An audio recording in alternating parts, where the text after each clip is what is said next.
नमस्कार साथियों, मैं आपका साथी दिनेश बोरा। आप राजस्थान तक देखना शुरू कर चुके हैं। अब देखिए, क्रेडिट लेने की होड़ मची हुई है।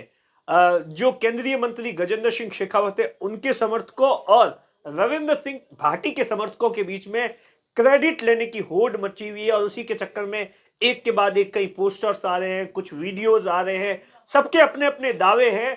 दरअसल क्या है पूरा मामला, वो मैं आपको समझा देता हूं और उसके बाद में डिटेल से बताऊंगा कि आखिर क्या कुछ हुआ, जिसके बाद में दोनों के समर्थक है वो इस बात को लेकर दावा कर रहे हैं कि साहब ये जो काम करवाया है ना, ये हमारे नेताजी ने करवाया है। दूसरे वाले कह रहे हैं कि नहीं नहीं नहीं नहीं, आपके नेताजी ने अगर ये करवाया होता तो इतने सालों में करवा देते, ये तो हमारे विधायक जी ने करवाया है।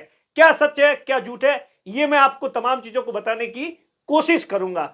दरअसल बाड़मेर और जैसलमेर का इलाका है, बॉर्डर का इलाका है, और यहीं पर जो शिव और जैसलमेर विधानसभा है वहां पर डीएनपी एरिया है। डीएनपी एरिया के अंदर आप देखिए, किसी भी तरीके से वो जो एक पार्क घोषित किया गया है और वहां पर किसी भी तरीके का कोई निर्माण नहीं हो सकता है, किसी भी तरीके की। यहां तक कि 75 आजादी के 75 साल बाद में वहां मोबाइल मोबाइल के टावर तक नहीं है। और इसी बात को लेकर लगातार है वो कई सालों से उस इलाके के जो लोग हैं वो संघर्ष कर रहे हैं कि साहब, जब जीने का हमारा अधिकार है तो ये तमाम जो सुविधा है ये हमें मिलनी चाहिए। डीएनपी के जिस तरीके से डीएनपी घोषित किया गया था उसमें और वर्तमान की स्थिति के अंदर बहुत सारा फर्क आ गया है। इन तमाम चीजों को लेकर रिव्यू होना चाहिए और उसी को लेकर आप देखिए लगातार है वो जो सीमा जन कल्याण समिति है और जो वहां के विधायक है, सांसद है और तमाम जो लोग हैं वो लंबे समय से इस बात को लेकर संघर्ष कर रहे हैं। इस बात से कोई इनकार नहीं कर रहा।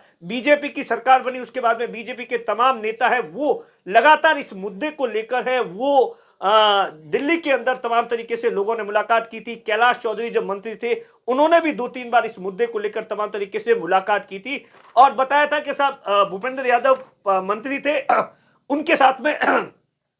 अब ये फोटो देखिए, इस फोटो के अंदर साफ तौर पर है वो गजेंद्र सिंह शेखावत है, बाकी जो बीजेपी के नेता है वो सब तमाम लोग गए थे और उनसे मुलाकात की थी। और उसके बाद में आप देखिए, ये जो बात है ये थोड़े टाइम पहले की बात है और उसके बाद में विधानसभा का चुनाव आया जहां से रविंद्र सिंह भाटी ने चुनाव लड़ा। तो रविंद्र सिंह भाटी 2-3 जो मुद्दे उठा रहे थे उसमें डीएनपी एक बहुत बड़ा मुद्दा था। लगातार इस बात को लेकर कह रहे थे कि साहब, आप अगर जो मुझे चुनाव जीता देते हो तो मैं आपकी डीएनपी की समस्या का समाधान करने की कोशिश करूंगा। और जब बारी विधानसभा के लिए आई, विधानसभा में बोलने की बारी आई, तो रविंद्र सिंह भाटी ने बकायदा खूब बोले। डीएनपी के मामले पर बताया कि वहां के लोगों के दर्द को अपनी बात से बयां किया कि साहब वहां के लोगों के साथ में कितना बड़ा अन्याय हो रहा है, कितना बड़ा भेदभाव हो रहा है। और इन तमाम चीजों को लेकर यहां तक कि जो बॉर्डर के इलाकों का एक सबसे बड़ा प्रोजेक्ट था, बॉर्डर के इलाकों का सबसे बड़ा प्रोजेक्ट है, जो आप देखिए चाहे राजस्थान का बॉर्डर हो या पंजाब का बॉर्डर हो या जम्मू कश्मीर का बॉर्डर हो, ये जो बॉर्डर है यहां पर जो सरकार है, मोदी सरकार जब से बनी है उसके बाद में लगातार इस बात को लेकर कोशिश की जा रही है कि बॉर्डर के इलाकों में ऐसी रोड्स बननी चाहिए, ऐसे हाईवेज बनने चाहिए जहां पर किसी भी परिस्थिति के अंदर है वो सेना है वो विद इन मतलब 1 घंटे के अंदर पहुंच जाए, वहां पर हवाई जहाज उतर सके। ये तमाम चीजों को लेकर तो भारतमाला का प्रोजेक्ट चल रहा था, लेकिन भारतमाला का प्रोजेक्ट उस इलाके के अंदर आ रहा था और वहां पर 137 किलोमीटर ऐसा एरिया था जो कि अटका हुआ था। और इसको लेकर तमाम तरीके से है वो जो बीजेपी के नेता थे उन्होंने भी इस बात को लेकर प्रमुखता से लगा। और विधानसभा चुनाव के बाद में इस बात में और लोकसभा चुनाव हुए उस वक्त रविंद्र सिंह भाटी ने इस मामले को और ज्यादा जोर शोर से उठाया। जब भी वो 2-3 जो प्रमुख मुद्दे उठाते थे उसमें एक मुद्दा हमेशा डीएनपी का होता था, एक ओरण का होता था और बाकी जो है वो लोकल लोगों को रोजगार देने की बात आई। अब है वो जो जानकारी निकल कर आ रही है, जो राष्ट्रीय वन जीवन बोर्ड की एक स्थायी समिति है, वहां पर इन तमाम चीजों को लेकर कुछ दिन पहले एक बैठक हुई है जिसमें कुछ बातों को लेकर सहमति हुई है, परमिशन मिल गई है। और इसमें सबसे बड़ी बात है 137 किलोमीटर जो रोड थी उसकी परमिशन मिल गई है। भारतमाला प्रोजेक्ट है। अब देखिए 5 सालों से अटकी हुई थी और उस वक्त जब लागत थी उस वक्त थी वो 390 करोड़ थी और आज की जो लागत है वो अब देखिए 872 करोड़ है। और इससे भी ज्यादा बड़ी बात है, वहां के लोगों के लिए सबसे बड़ी राहत भरी खबर है, जो लोग इंतजार कर रहे थे। आप यकीन मानिए उस इलाके के लिए ये दिवाली है आज, जब उन्हें ये पता चला कि उस इलाके में अब मोबाइल के टावर लगेंगे। उसकी परमिशन है वो सरकार ने सशर्त कुछ शर्तों के साथ में दे दी है, तो उनकी खुशी का कोई ठिकाना नहीं था।